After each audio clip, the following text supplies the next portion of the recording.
কুয়েতে বাংলাদেশ সশস্ত্র বাহিনী দিবস উদযাপন।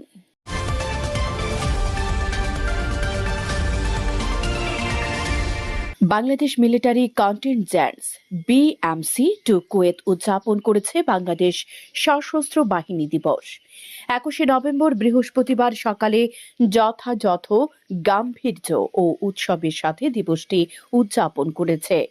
শুরুতে commander BMC brigadier general Mohammad Shahidul Abedin তার স্বাগত বক্তব্যে কুয়েতে বিএমসির গৌরবময় অতীত ইতিহাস এবং কুয়েতে বাংলাদেশের সৈন্যদের অবদানের কথা তুলে ধরেন।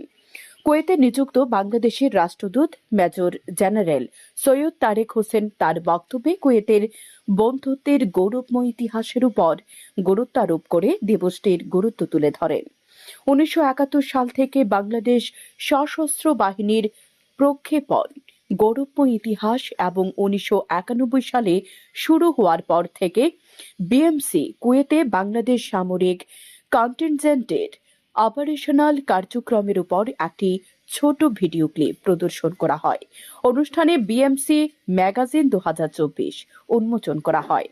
বর্ণাঢ্য এই অনুষ্ঠানে উপস্থিত ছিলেন কুয়েত সশস্ত্র বাহিনীর প্রধান ব্রিগেডিয়ার জেনারেল ধরি ফালেহ আল হাজেরি, কুয়েত সশস্ত্র বাহিনীর ঊর্ধ্বতন কর্মকর্তা, বিভিন্ন দেশের প্রতিরক্ষা অ্যাটাচে, বাংলাদেশ দূতাবাসের কর্মকর্তা এবং কুয়েতে বাংলাদেশ কমিউনিটির প্রতিনিধিরা।